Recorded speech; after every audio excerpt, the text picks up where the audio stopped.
Hopefully आपने मेरी पिछली सारी वीडियो देख ली होंगी और ये नई वीडियो लेके आई हूँ कार्डिक बेड नर्सिंग प्रोसीजर के ऊपर है। सभी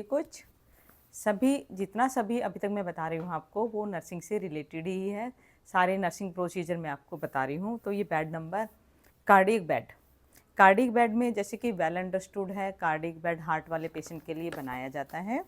उसके लिए प्रिपरेशन का जो है पर्पज़ क्या है उसका, to prepare bed for the patient with the heart ailment. जिन मरीजों को हार्ट की तकलीफ होती है, हार्ट की बीमारी होती है, उनके लिए ये बेड बनाया जाता है। टू रिलीव डिस्निया मतलब डिफ़िकल्टी इन द ब्रीदिंग, सांस लेने में दिक्कत होना। तो उससे परेशानी से बचने के लिए इस बेड को बना के पेशेंट को लिटाया जाता है। टू रिलीव एडिमा, पेशेंट को वाटर रिटेंशन के कारण एडिमा हो जाता है, जिसकी वजह से इस बेड को बनाया जाता है।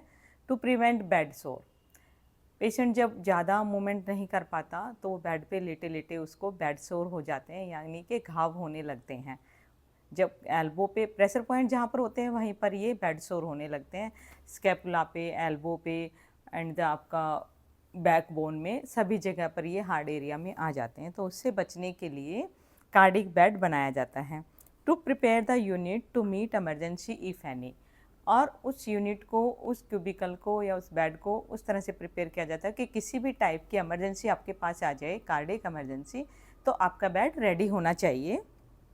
आर्टिकल की क्या क्या ज़रूरत इसमें हो सकती है।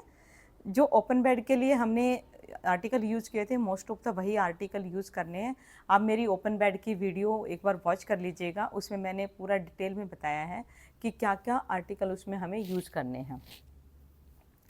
तो वो वाले आर्टिकल्स के साथ में फाउलर बेड और बैक रेस्ट, पहले बैक रेस्ट होता था पर आजकल जो है दूसरी तरह के बेड आ गए हैं, सर्जिकल बेड आ गए। न्यू टेक्नोलॉजी होने की वजह से नए नए बेड हॉस्पिटल्स में आते हैं, जो कि इलेक्ट्रॉनिक्स भी हैं, रिमोट से भी चलते हैं और मैनुअली की से भी उनको यूज़ कर सकते हैं।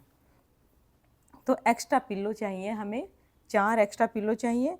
ओवर बेड टेबल का मतलब जब पेशेंट बैठता है तो उसके यहाँ चेस्ट लेवल तक टेबल आती है, ताकि उसको कंफर्टेबल पोजीशन में लेटने के बाद अब वो टेबल उसके आगे रहेगी तो वो खाना पीना आराम से कर सकता है। एयर रिंग्स 2 चाहिए। ऑक्सीजन थेरेपी सेट 1, जिसके अंदर ऑक्सीजन मास्क लगा होता है, ट्यूबिंग्स के साथ अटैच होता है, और पूरा एक cylinder and the flow meter. Call bell, feeding cup, glass of water. Call bell का इतना नीड नहीं रहता है, क्योंकि ज़्यादातर पेशेंट आजकल जो हॉस्पिटल बनने लग गए हैं वो उस तरह से बनाए जाते हैं कि नर्सिंग स्टेशन के सामने ही सभी बेड दिखाई देते हैं। नर्स जहाँ बैठती है उसके चारों तरफ सारे बेड उनको दिखाई देते हैं।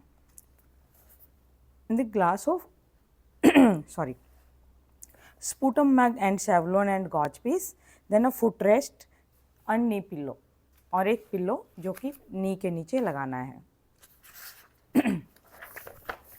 फिर आता है आपका प्रोसीजर, क्या करेंगे, वॉश एंड हॉस्पिटल में सबसे इम्पॉर्टेंट प्रोसीजर है और सबसे पहला प्रोसीजर है collect the article to the bed side. जितने भी आर्टिकल चाहिए उनको बेड साइड पे लगा के रखना है पहले से।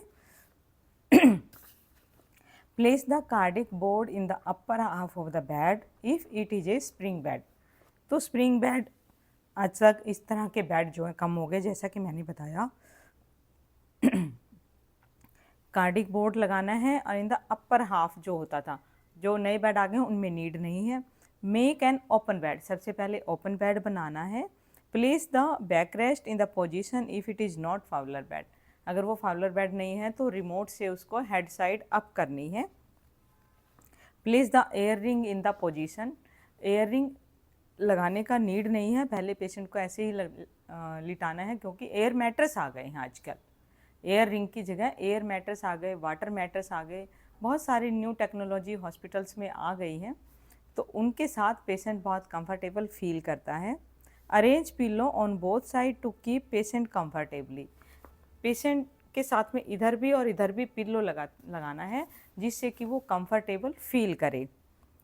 Place the knee pillow under the knee to prevent the patient from slipping down.